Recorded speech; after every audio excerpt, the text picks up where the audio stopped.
as Tim mentioned, my name is Kailey Colestock, and I'm talking about some research I did in relation to women in the hijab in Jordan. And so I was in Jordan, which is here in the capital, in Amman. And I worked on an independent study project there. So first I want to tell you more about what the hijab is. It's a head covering worn by some female Muslims.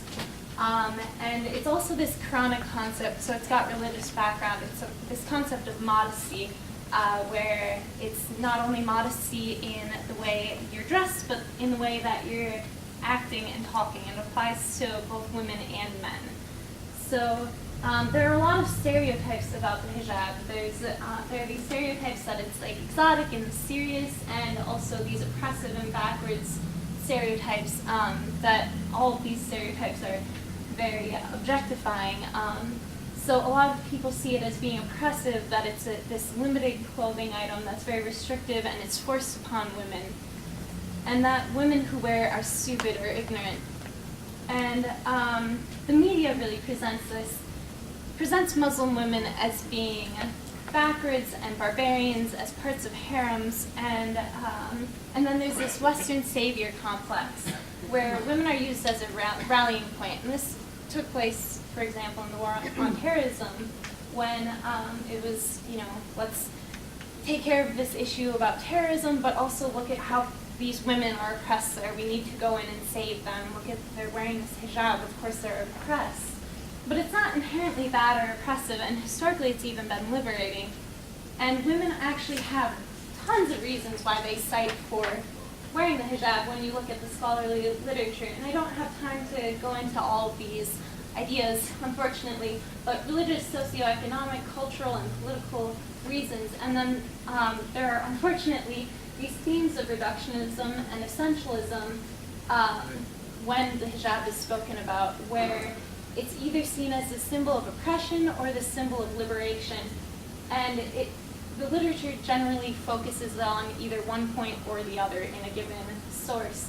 And then there's also this obsession with the hijab, which is rather problematic because it brings hijab to the forefront as the main concern, when there are other issues that women deal with in the Middle East and in Islam and in the Arab world, such as female genital mutilation and domestic violence and other important issues that this kind of detracts attention from. So for my research, I saw these media representations in the West of the hijab that caused these widespread beliefs. And I wanted to open up some dialogue and hear from women in Jordan who live there. And I wanted to hear their opinions about dress that they see in Amman, and hear about some reasons that they have for choosing particular styles. So I did an ethnographic research project. I interviewed about 10 women in Jordan who lived in Amman and asked them about these things. And I found a lot of interesting things. Women I spoke to cited a lot of different reasons for their dress, and a lot of women spoke about several reasons. So there were situational and environment reasons, where school or work or friends, wherever you were or whomever you were interacting with, necessitated different clothing styles. And in addition to that, if you were going to one part of the city, you might want to dress more conservatively than another area because of safety reasons, because harassment is kind of common in some areas. There are also religious reasons, and some women I spoke with actually who didn't wear hijab mentioned that they did not wear hijab because they didn't feel ready yet for it. They didn't feel like their relationship with God was strong enough yet to wear that article of clothing. And then personal reasons, maybe one day they want to wear something colorful and bright because it's springtime, or the next day they're kind of not feeling like they're in a great mood, so they wear something darker and, don't want to be so bright and noticeable. But a lot of women talk about how the hijab is from God, it's part of Islam, and it's this really important thing. And several women I spoke with also mentioned this degree of modesty that, this right here is an example of modern hijab. This woman's wearing skinny jeans and a tight long sleeve shirt. And this style is very commonly seen in university students, university women in Amman. And a lot of women mentioned that this was, hijab, but not actually hijab, because hijab is not only covering your skin, but also covering the lines of your body. Or that's, the interpretation that some people have. Another really important point, a lot of women reacted very strongly when, they responded to a picture of a woman wearing the niqab, which is shown here. Generally, they reacted negatively, from mild disapproval to mild dislike to open disapproval. And, some cited reasons. These were women both who wore the hijab and who did not. And the reasons they said that they felt strongly against it was because it was really restricting in communication, socially restricting, and restricting in other ways as well, socially.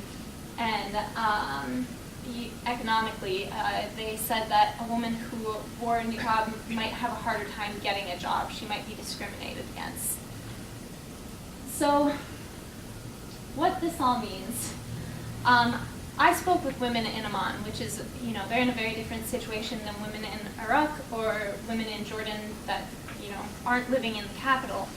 So that's, an important thing to take into account, but they all felt that choice was very strong, and even when, was very important, and even when they felt strongly against a particular style, they made it very clear that, that was still that woman's choice to wear that or not, even if they didn't like it.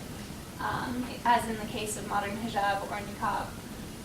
And stereotypes, I just want to, I feel like from this experience I learned that it's so important to do some more research. It doesn't take that long to pay attention to the sources and look further into things and realize that, maybe what you see at first glance or what's, presented in the media is not necessarily the whole truth or the main truth. And then this focus on hijab.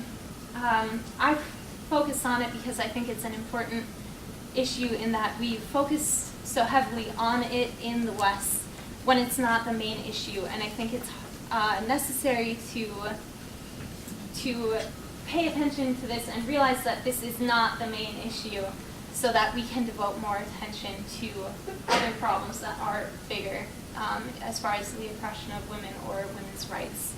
So that is my presentation, and that was my experience part of my experience in Jordan. Thank you so much.